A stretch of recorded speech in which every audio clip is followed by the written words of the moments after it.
Hello and welcome back to the channel. It is Mark from PowerSonic and Apprentice 1-to-1, and this is a really exciting video. I have already shared a segment on this over on the Apprentice 1-to-1 YouTube channel. If you've not seen that, I'll link it in the description, where we've gone a full tour of this facility. But I realise there's lots of people following on this channel who are interested in that. And I know this because one of our customers who came to us for a system have seen the work we do around training in the space we've got presently, and there's lots of you who are interested in it, so I thought we'd share a little snippet here on the main YouTube channel around what we've got in place behind me. So this is the A1-to-1 training space.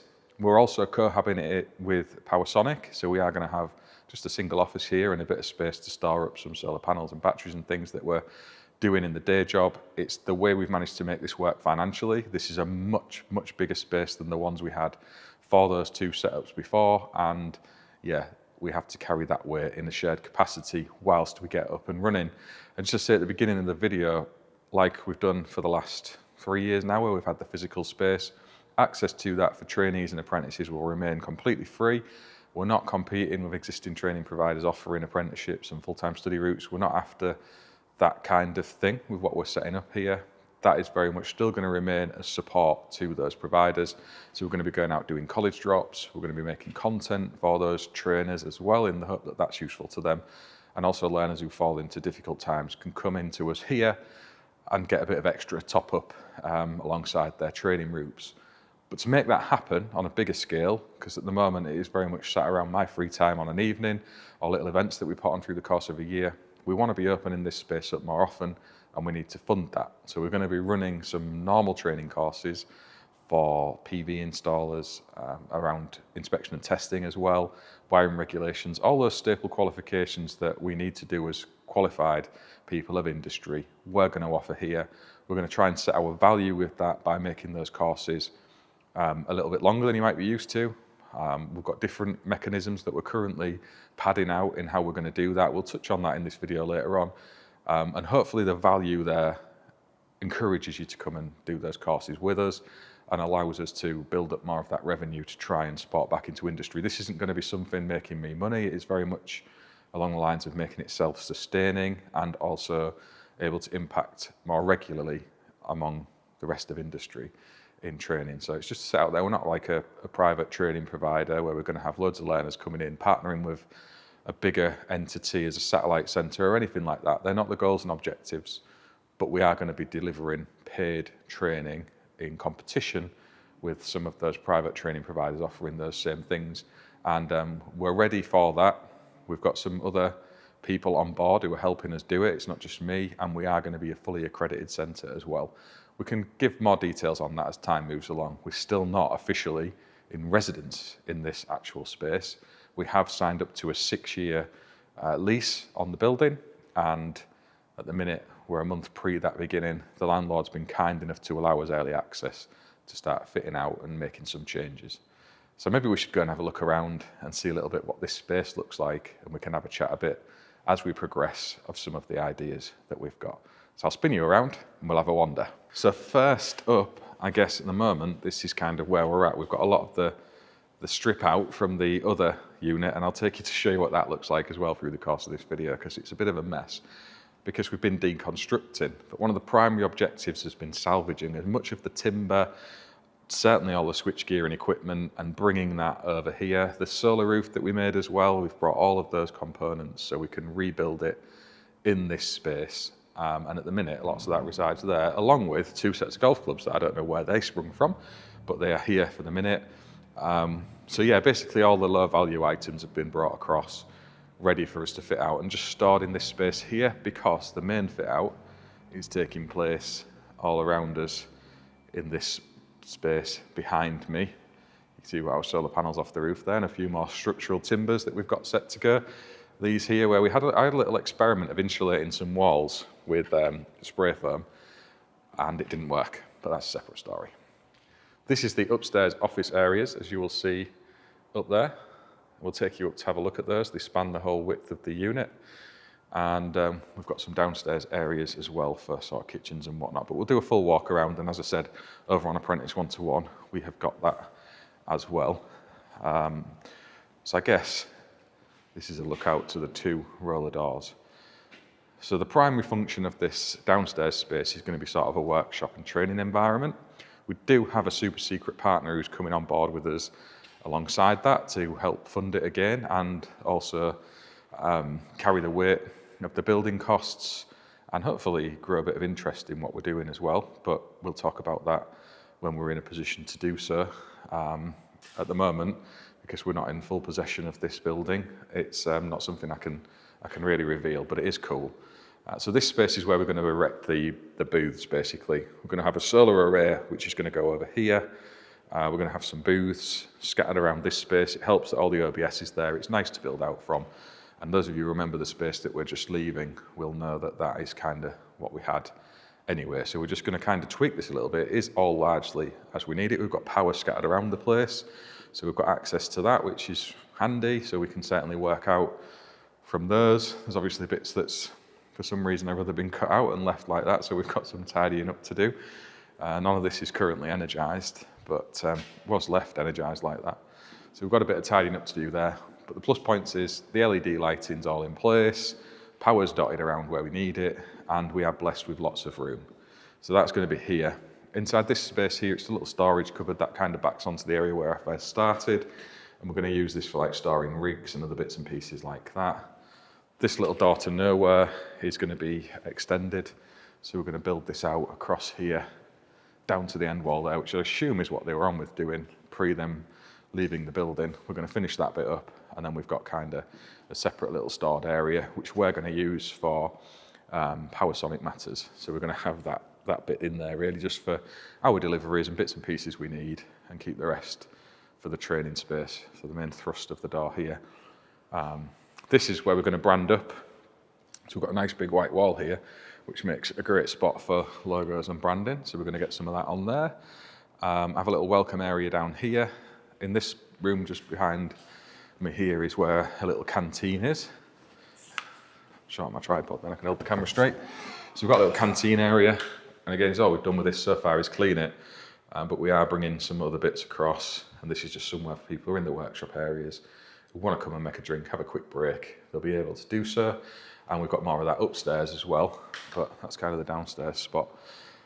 So yeah, I guess we can walk and have a look upstairs. We've got all the fire escapes. We've got fire extinguishers, obviously they need testing and all that lot. We've got gas heating, both air blown and the wet variety. So the space is actually heated as well, which is nice because we can use this all year round. We've actually got air compressor lines, if you're wondering what these are. Spinning across here, at the back there. You can see they're air lines, so they must have had some compressed air tools, and I don't think we'll be using them, but it's there if we need to. The compressor's still outside. So yeah, this building, if you can see from kind of the structure of it up there, and again with the LED lights and steel frame, it's relatively new. I think it's 4 years old. It's not an old building. And the occupants here sadly went out of business and left. And it's pretty much set up how you would need to work from for a training space. I couldn't, it would have cost a fortune to build this up like this. And we're very lucky that the landlord is allowing us to keep it. He was in two minds actually, stripping all this out. This was an extra that he'd put in, and he thought people might prefer two empty units, just split them in half and rent them out as two separate units, or to take it out and have it as a big warehouse. Thankfully, he left it as was, and it's absolutely ideal. So that was a stroke of luck for us finding this spot. But anyway, let's move on, and we can go up the stairs. So that's the little doorway into the kitchen there again as you enter the building. And the idea is when you come in to this space, you will be coming up these stairs and into what will be the reception area, but it's currently a storage area for all of our bits and pieces because we're in the middle of painting and cleaning and moving things. So Matty and Nathan have been over between jobs this morning just bringing that old aircon unit, which to be honest I think wants to go in the skip, but they brought it here anyway, and an old sofa that we've had knocking about, so that's going to be put to use. We've got a little toilet here for people who come in for the reception. Again, we've just cleaned that up. It was in a bit of a state, but now we're in good order. And we've got all of our paint and things. We're just changing a few ceiling tiles. So see down there in the little canteen that's upstairs, there's been a bit of a leak through the gutter. So these steel roofs have an inset gutter, and it needed relining, hadn't been done properly when it was built. So the landlord sorted that, and we're just changing the tiles, sorting out some of the windowsills and whatnot that got a bit wet. So that's where that's like that. But we have a little brewing area in here, dishwasher and all the rest of that lot. A little kitchen. As we come along through the corridor, we've had a change of thought on this. This was going to be sort of the breakout room, an area we put a TV, coffee and tea, and places to just chill pre, during and post your training. But we're actually going to have this now as the kind of reception office where people are going to be.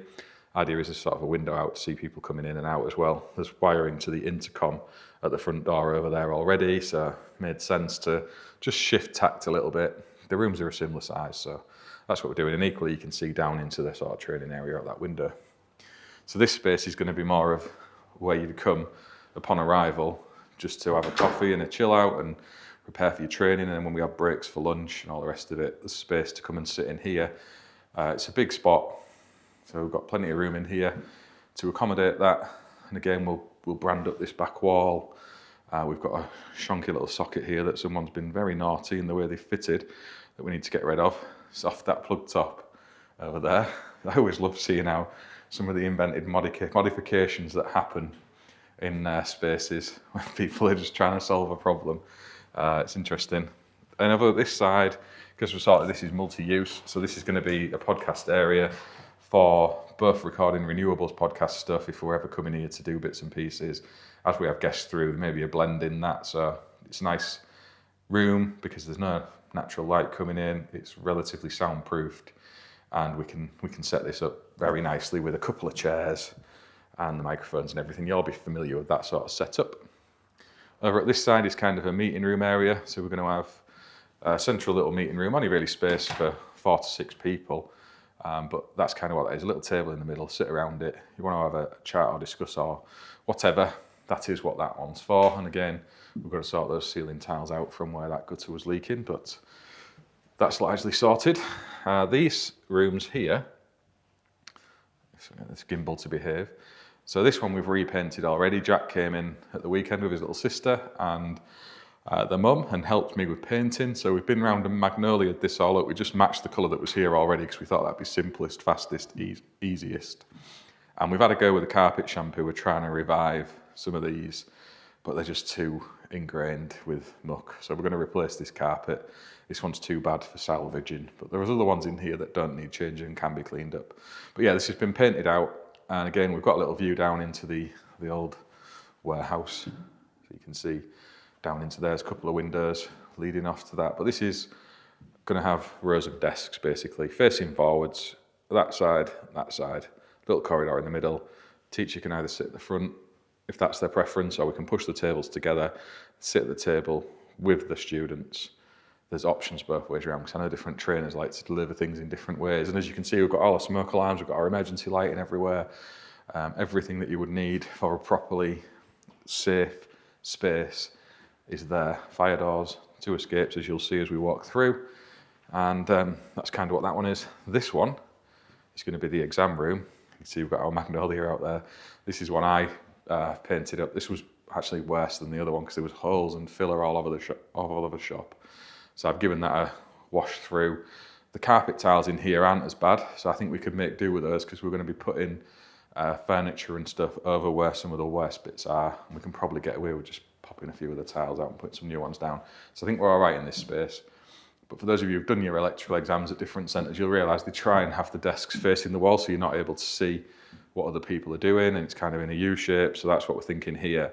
Just 10 stations probably for people to come and sit at and take their exams online and whatnot, because we are going to be EAL accredited and running those from that space there. So that's what that one is. As we run down to the end of the corridor, there is a couple more little bits and pieces that I can show you. So in here, this is going to be the trainer's room. So we're going to have trainers coming in to work with us and other people of industry brands and whatnot coming to do presentations and things. This is somewhere for them to safely leave their gear, and there'll be some desks and whatnot for them to set up if they want in this space. It's just a small little room, but be ample for that. We've got a little server room. Again, we'll need that for running the exams on. We've got all of the hardwired data points all over, you'll have seen in the video, so they're all set up. This server needs sorting out. It was left by prior occupants. There's a couple of routers in there. We're going to have to put all our own in, but it's all there with the cabling and stuff. The infrastructure is built, so it should be quite straightforward to swap that about. Probably store a Christmas tree in there as well. Everyone just seems to, don't they? And any old rubbish they can put in. And this is either end of the classroom, so you can come in both sides, worked both ways round. Another toilet at the end of the corridor. Fire extinguishers again, which we'll have to have all those tested and put into date. And again, we've got all of the beacons for the alarms, exit lights. They need to be tested and whatnot, but it's there, it's done. There's another stairway down here, which leads us off to the other entrance and exit to the building. And again, down the bottom here, we've got another little toilet, the fire alarm panel. So in there, and then round this way, we've got our main electrical intake, which is always the most interesting thing for electricians. Got a nice big beefy supply, so we're excited what we can do with that. We've got some plans for solar, obviously, other bits and pieces. Main distribution board behind that door. Disabled loo down here, and then we're back in the room to the warehousing space. So it's kind of cool. I'll pop you back down in this corner. I did promise to show you, so here we are.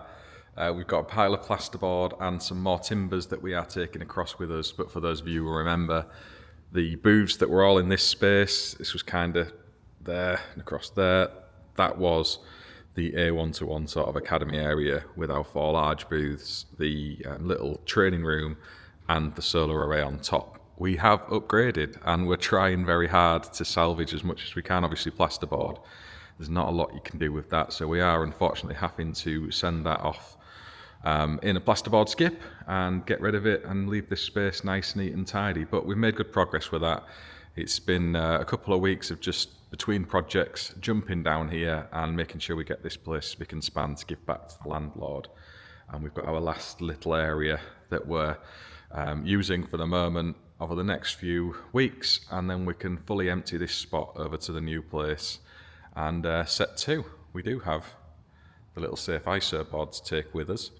However, that is going out on duty to the Elect Show in Exeter and Harrogate, I think, are the next ones. Actually, it's not going to Exeter because I can't get it down there. We've got the big van on other jobs. I can't pinch it off the guys and run all the way off to Exeter in it. So the next outing will be at Harrogate. I think that's the next one. And also to install a show as well on the 24th to the 26th of June. So safe ISO board. But yeah, this spot will be fully cleaned down and given back to the landlord in a better condition than we inherited it, because it was very grubby, full of dead birds and waste. So we'll be giving it back better than we got it. But that is important to us. We was lucky to get this spot when we did, and we want to give it back right, exactly how the landlord wants it. But yeah, I thought I'd show you that. It is just us doing it. We've not got removals companies in. We've not got a demo crew in. It's me and my team in our free time trying to put things right and start something new. So yeah, we're really lucky. There's CCTV up all over the place. As I said, the fire alarm, the emergency lights, all of that stuff is built out how we want it. The rooms are where we want them. It's just a case of us kitting it all out. So we're moving the things we've got from the other training facility over here, and we're going to set up this training provision over the next few months. So we take possession of the building officially on the 1st of May.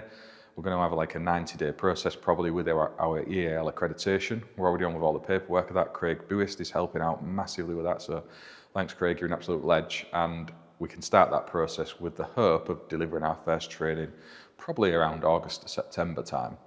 Leading up to that, we've got some what I'm calling soft tests of the building with some manufacturers who are coming in to do some installer training. It's one of the functions we want to use this building for, so we can see how that works, and some of my friends of industry coming along as well to put this building through its paces and see if we can break it before we invite the paying public in, really. We want to be sure that all the simple stuff like parking, first aid, your inductions to site and all the rest of that, all that signing in and out and everything else that you need to take account of, that is stuff we're probably not thinking about because we've never been involved with that kind of thing. We want to really make sure we're on top of all of that and get it right, and that is why we're going to be doing soft tests of the space In terms of the actual training delivery, and I did go into this in a bit of detail over on the Apprentice One-to-One channel if you want to really hear the nitty-gritty of that, but the core principle is we have to deliver the accredited training as is needed with their training structure, but we want to add in at least an extra day to most of these courses where we give access to actual installers who do this stuff day to day. So if you solar PV course, for example, it could be that you stay on an extra 3 hours at the end of the day for each of the 3 days, and we'll have installers come in who'll run through fitting a system on a roof, who'll run through using the design tools or paperclip, easy MCS, all those kind of things, G99 applications, using Modex Soft Electrical OM, setting up an inverter, running through a commission with a particular system. And we're going to have lots of different kit in here from most of the manufacturers of industry. We've already got a huge pool of kit anyway, but we're adding more to that. And that is the main thrust, really, to give that added value of stuff we don't see on those traditional training experiences. So with mine, it was very much in the classroom, read the book, a little half hour to an hour of looking at some equipment, and then take your exam. It does tick the box of getting your MCS certificate, which is what we all want. But we went out into industry, like how do actual hooks go on a roof? Even if you're not fitting it yourself, you want to know that process to understand if your roofing team are doing things as they should do. And the same again, how do you actually set up and wire an inverter beyond the manufacturer's instructions? You know, how do you commission it? What's the process there? And I get the questions on my DMs all the time around a commission on a Give Energy system. In fact, I was helping a guy this weekend while I was out with the family at Sledmere Halls. And you know, you try and help people out as best you can through socials, but it's not the same. So we're going to try and create this content as well, so the people who come in and physically benefit in the space can. But we're going to make content from here that serves that purpose too. And the content will always be free. There's no paywall on that. But come in here to have your training, we're hoping our added value will entice electricians to visit us and do that here, and that's how we'll make some money to fund the other bits and pieces. We're not going to be undercutting anyone else of industry. We're not going to marketing on price and all of the rat race around training, bums on seats and all that. It's not the mission statement of what we are. We're hopeful that the added value is enough of a carrot. We'll see. And it's the same with the inspection and testing as well, where you have the traditional delivery method, and that's more of assessment, to be fair. So if you're doing your 2391 or equivalent, you're not going to be trained in how to inspect and test. You should already know. You're going to prove that you know, but we understand that the way training's been in the industry for a good while now, that's not necessarily the case. And if we can have a bit of added value around what we're doing to give people a bit of access to other installers, so experts in their field, it's not going to be me.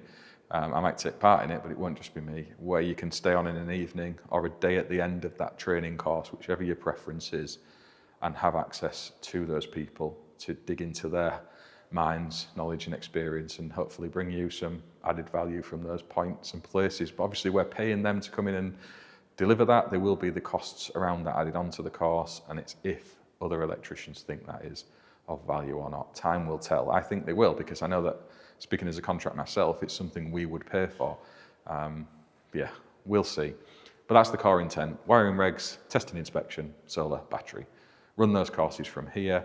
Still open up for free for trainees and apprentices, and that's covering anything they need, from science and principles to actual containment and installation. And again, we'll have lecturers here. It won't just be me, who you'll be able to really dig into their expertise and get that satisfied, and employers as well. We're really trying to encourage employers to engage with training, because that seems to be the key area that's broken too often. There's some legendary employers out there. And Neil Bridgman, I don't mind mentioning him from UK's Rail, he's very big on training the next generation of people, because it's good for his business and it's good for industry and it's good for the learners, and he does that really, really well. But he's the rarity now. There are others I can think of, but there's many, many more who I know either can't afford it or don't understand the process of doing it, or just don't want to. I guess we're hoping to encourage a bit more of what Neil's doing and what we try and do in our business as well towards others, because the benefits are there always round. You just have to kind of put the work in, for want of a better term of phrase. And sometimes there are some painful costs to that in the journey. And I know lots of you out there can't currently sustain that. So we're trying to access some funding to help a little bit too. We shall see. That's the space really. It's a big step for us, because we're moving out of an area that was relatively low cost. You know, it was about £1,000 a month or whatever in the rent for that, and all of the other costs around it. You know, it wasn't a vast sum of money. Stepping up to this space, where we're very much in the realms of rent rates, bigger utility bills, and obviously the paid accreditations we need to run training courses that are accredited, having IQAs, having lecturers, all the rest of that. These costs are substantial and significant, and I have committed the funds to do it, so we're going ahead with it anyway. As for the longevity of the project, that largely depends on the reaction of industry and people coming here to use it. We shall see how that plays out in time, but I'm excited. It's something I've wanted to do since I started learning about the difficulties of training through Apprentice 1-to-1. I mean, I largely didn't understand exactly what all that was. You know, you train yourself and you have apprentices yourself in your business and you hear about their frustrations and complaints through it, but you kind of deal with it and just get on with it because you're busy. When we had that COVID kind of break and you start listening to people's experiences of training and you see the things that have gone on, you know, it makes you realise that it's not that good in enough places, and maybe we can do it better. We shall see. You know, it's one thing saying it, it's another thing doing it. The difficulties out there in training are well known and established, especially in FE. They're often amazing lecturers with their hands tied behind their backs. There's nothing that they can do about it because of the way the system works. And in the world of private training, ultimately, you generally have one or two people at the top of those organisations who are just rinsing the money out for themselves and not really that fussed about the quality going out to the students, the welfare of their lecturers, and the wider impacts on industry. And this is going to be a more community-led training. We're not running courses every week. We're certainly not running multiple classes through the course of a day. This is very much deliver something that is good and see where it goes. Go slow but steady. We did the same with our solar journey, and that's paying dividends because we're doing pretty well with that. And my hope is that through this efforts in the world of training, it'll be the same. But I just want to say a massive thank you to all of you for watching the channels, listening to me waffling away about these kind of things. I appreciate this isn't a solar PV installation video. My channel is very much a blend of audience. So there's lots of you coming here now wanting to see solar systems being installed, and you've probably subscribed for that, and this isn't it. And I can only apologise for you, but equally there's lots of other people who follow my stuff looking for examples of how you wire a consumer unit or how you test a ring final circuit. And there'll be lots of you watching my content week to week when it's solar PV thinking, well, that's not really what I want to watch either. So there will be those occasions, so do be patient, and eventually stuff that you like will appear on the channel. Maybe we should break bits of it apart into another area. We do have the A1-to-1 training channel, so largely speaking, most of the content around this space will be on there. But I wanted to have a little video on here, really to reference it in my journey and the business that is a family business. It's my two sons and my wife who largely do all of this with me, with some help from others. But yeah, it's just to acknowledge it, I suppose, and set it into the world of YouTube, seeing as that's where we share such a lot of what we're up to these days. It's certainly not a dick waving exercise about having a unit or not. You know, the costs around that are usually detrimental to businesses of our sort of size. It's a big weight to carry around if you can use your wholesale network and storage containers and hiring equipment. It's a much better use of resources than taking up a big space like this with all the added costs on it. So it's certainly not that from my point of view. We very much would be in those kind of chains of thought if we weren't doing these things around training and having to store lots of solar equipment as we secure funds from customers forward booking. So that's another issue we've seen develop as we are gaining popularity and booking lots of jobs, which is really nice. The volatile world we're in now of material prices, you know, you can have variation agreements with your customers, but there's only so far that level of tolerance will sit. So we do have to hold stock once projects are agreed and we've submitted G99s. We make those purchases, secure the equipment, and we might not be installing them for 12 weeks. And that's the way it is. Solar panel prices are just so varied at the minute. We were told they were going up massively, and now with the events of China and America and tariffs, you're just not sure what might happen. They might end up going down, and you know, sitting on that equipment has cost you. But my concern was forecasting price increases of 30 to 100%. when you are taking orders so far in advance of delivery, when they're only sort of week-long projects, it's very difficult to get variation agreements on that in the residential market. So that's been another reason to look for an increased space. Ultimately, it's not going to take up a great deal of space in this because it's just so vast. It's absolutely massive. It's maybe not coming across on camera, but it's a ginormous spot for what we want to do. I think it's, I think over the 2 floors combined together, it's 7,000 square foot-ish, something like that, I think. So it's a big old spot. And we don't need a great deal of that for stacking up some solar panels on pallets and a few other bits and pieces. So it's mainly going to be this training space, and yeah, just wanted to reference it on this video. Thank you to everyone for your support, both from industry and from the audience watching along, and other installers who've encouraged us. We've had a lot of support in those aims. I'm very tired at the minute, if you can't tell, because we are deconstructing the existing spot. We have to hand that back as the shell we were given by the landlord, and we will do so because that's the right thing to do. But there is some painful long hours in doing that, and obviously moving this here, running the day job, PowerSonic, getting all of the accreditation sorted for apprentice one-to-one training, going to trade shows that I've committed to for other activities of industry, trying to raise some funds for other training providers out there. Yeah, it's a lot, but we sign up for these things, don't we? What's life without adventure? And been tired for a month or two when the long-term ambition with this is so exciting, it's worth it. You have those little pain points in your career, and for people who say it's all like, you should be doing your work-life balance, yeah, you should try and do that, but there's times of your life where that just isn't how it works, and you've got to step up, and I'm stepping up. So we'll see how that pulls out the next few weeks. I'll report back. Sorry for this, it's been a bit of a long ramble, but I hopefully explained the intent of this. I did take a lot of heat when we first did the Apprentice One-to-One Academy from trainers, well, for one particular training provider. And ironically, I still get unkind comments from people who either lecture at that training provider's facility or have been taught there, or who are associated with an ethical online community. It's very noticeable how all of the kind of nastiness comes from that same spot, and that doesn't reflect well back on them more than anything else. A sad observation to end the video on, but there we go. You can't account for people. Thank you for watching, and I'll see you on the next one.